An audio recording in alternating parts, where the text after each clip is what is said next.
네, 이인철 참 좋은 경제연구소장과 한 발 더 들어가 보겠습니다. 오늘 새벽에 발표 보셨습니까? 네, 맞습니다. 어떻습니까? 이 정도 일줄 예상하셨나요? 정말 정부도 놀랐고요. 외신도 놀랐습니다. 예상치를 훨씬 더 뛰어넘는 충격인데요. 네. 앞서서 블룸버그는 한국의 상호관세율은 한 16% 정도다. 그래서 주요국보다도 좀 낮은 수준에서 책정될 것이다라는 보도가 있었고 네. 많아봐야 20% 내외를 예상을 했는데 뚜껑을 네. 열어보니 25, 26%까지 껑충 뛴 겁니다. 네. 아니 이를 또 이 미국과 FTA를 체결한 20개 국가 좀 비교를 해봐도 상당히 높은 수준이어서 네. 특히 투자은행 모건스테인리는 네. 한국의 상호관세율 26%는 예상보다 훨씬 더 가혹한 조치다라는 평가까지 나오고 있습니다. 네. 근데 처음에 발표할 땐 25%라고 했다가 26%로 정정했잖아요. 그 이유는 맞습니다. 뭡니까? 백악관 로즈가든에서 트럼프 대통령이 긴 판넬을 가져왔어요. 한 판넬에 예. 국가와 그리고 관세율이 다 보이지도 않을 정도로 길었습니다. 예. 거기에는 분명히 한국의 상호관세율은 25%라고 적혀 있습니다. 네. 문제는 백악관이 공개한 행정명령, 이미 서명한 행정명령 부속 서류에는 네. 26%로 명시가 돼 있어서 네. 1%포인트가 차이가 난다는 겁니다. 네. 국제교육 간 이 1%포인트는 굉장히 논란이 그죠. 될 수밖에 없는데요. 근데 발견 시점이 하필이면 현지 시각 밤이었기 때문에 네. 우리 정부가 외교 채널을 통해서 확인했더니 익명의 백악관 관계자가 행정명령상 서류에 나와 있는 26%가 맞다라는 답변을 얻은 건데요. 네. 그렇다 하더라도 1% 차이가 났다면 구체적으로 설명을 해줘야 되는데 설명이 없었습니다. 아. 근데 우리나라만 그런 게 아니라 인도, 스위스, 남아공도 똑같이 네. 서류상 작업이 도표상 수치보다도 1%포인트 높았기 때문에 네. 논란이 되고 있는 상황이고 일각에서는 소수점 이하를 반올림한 게 아니냐라는 이제 추정까지 나오고 있습니다. 그러면 26%라는 수치의 근거가 뭔지도 불확실하겠네요. 그렇습니다. 60여 개 국가의 상호관세를 발표하면서 상호관세율에 대한 근거는 하나도 제시를 하지 않았습니다. 다만 트럼프 대통령은 뭐라고 얘기했느냐. 한국은 미국의 50%가량의 관세를 매기고 있는데 네. 지금 부과했던 25% 정도는 굉장히 할인된 수준이다. 라고 오히려 자랑을 했다는 겁니다. 근데 실제로 한미 FTA로 인해서 한국과 미국은 무관세입니다. 그런데 이제 상호관세를 백악관은 설명하기를 관세라는 이제 관세를 이외에도 비관세 장벽, 네. 환율이라든가 보조금이라든가 부가세 등을 포함해서 계산했다. 그러나 이제 구체적인 이제 내역 근거는 공개하지 않았지만, 근데 실상 그 내역을 좀 파고 들어봤더니 무역 적자액을 분자로 그리고 이제 수입액을 분모로 나눠봤더니 그의 절반에 해당하는 금액이 바로 상호관세율이었는데요.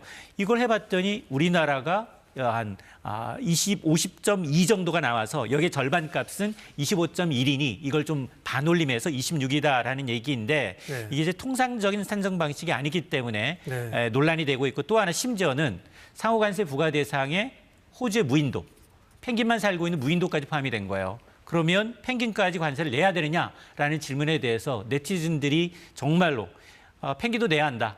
왜냐?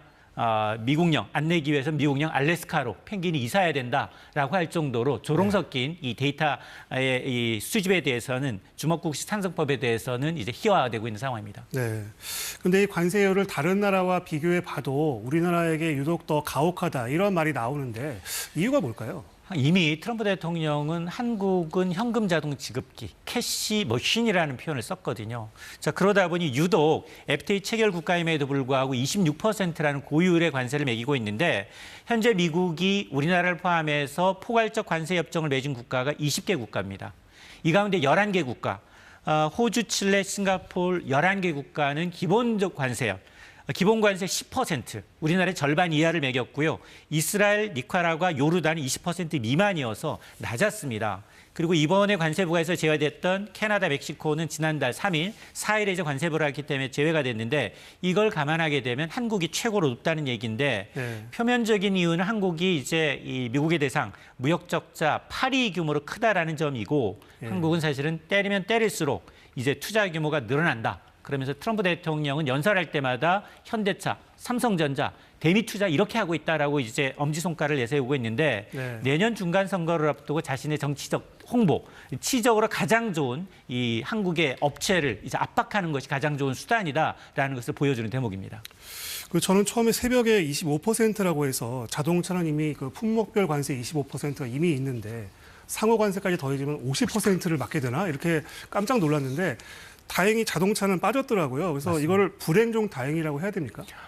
그럼에도 불구하고 이미 자동차 관세도 우리 시간으로 오늘 3일 오후 1시부터 이미 그렇죠. 25% 수입산 자동차 부품에 대해서 관세가 적용이 되고 있습니다. 네. 물론 우려했던 25 합쳐서 50%라는 상호 관세는 일단은 적용은 면제가 됐는데요. 네. 그럼에도 불구하고 자동차는 대미 수출 1위 품목입니다.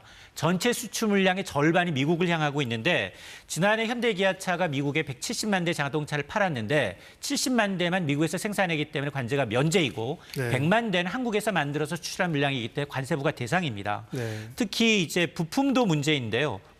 자동차 부품은 대미 수출 4위 품목입니다. 네. 지난해만 12조 넘게 수출했는데 부품 업체들은 대형 자동차와 더불어서 이렇게 가격 전가 능력이 크지 않기 때문에 더 큰 피해가 우려가 됩니다.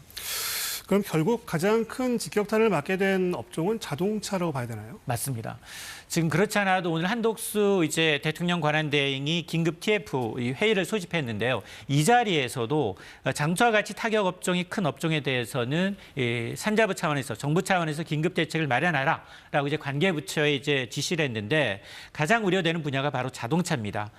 미국 시장에서 가장 큰 비중을 차지하고 있고 그리고 이제 현대차가 이미 2028년까지 210억 달러, 약 31조 원 가량의 투자를 단행한다라고 했음에도 불구하고 미국에서 만든 자동차 이외에 자동차에 대해서는 관세를 부과하겠다라고 한 만큼 네. 지금 맥타 플랜트라는 직전에 이제 준공한 자동차 회사에서 이제 이 전기차 연산 30만 대 규모를 조금 더 늘려서 50만 대, 100만 대까지 늘리기로 했지만 그 시간이 필요하기 때문에 그렇죠. 단기적으로는 좀 충격이 필요합니다.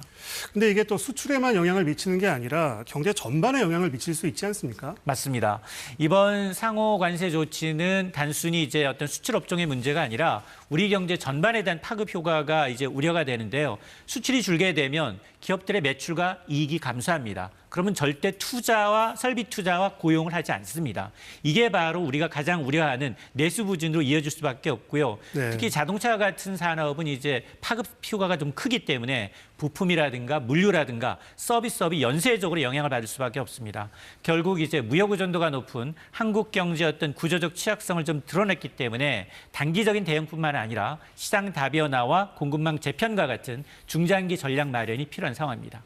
이러다가 올해 경제 성장률이 올해 0%대까지 추락하는 게 아니냐 이런 분석도 있지 않습니까? 맞습니다. 특히 이제 시티그룹이 그런 분석을 내놨습니다. 시티그룹은 지난달 우리나라의 경제 성장률 전망치를 종전에 1.4에서 1.2%로 낮췄는데 네. 이번 한국의 상호 관세 비용이 너무 크기 때문에 네. 이 충격으로 인해서 성장세가 최대 0.38%포인트 감소할 것이다라는 겁니다. 네. 이를 감안하게 되면 우리나라의 올해 성장률은 0.8% 수준까지 떨어질 수 있다라는 얘기인데요. 우리나라가 제로 성장 이하로 떨어진 건 역대 3번밖에 없습니다. 네. 1980년대 2차 오일 쇼크, 그리고 IMF, 1998년 IMF 위기, 그리고 2020년 팬데믹 위기인데 네. 올해는 그런 위기가 없음에도 불구하고 관세 폭탄, 정치적 불확실성 때문에 제로 성장이 예상된다라는 얘기입니다. 그럼 그 공급망 다변화 같은 중장기적 대응은 말씀을 하셨고 단기적으로 우리가 좀 어떤 대처를 해야 할까요?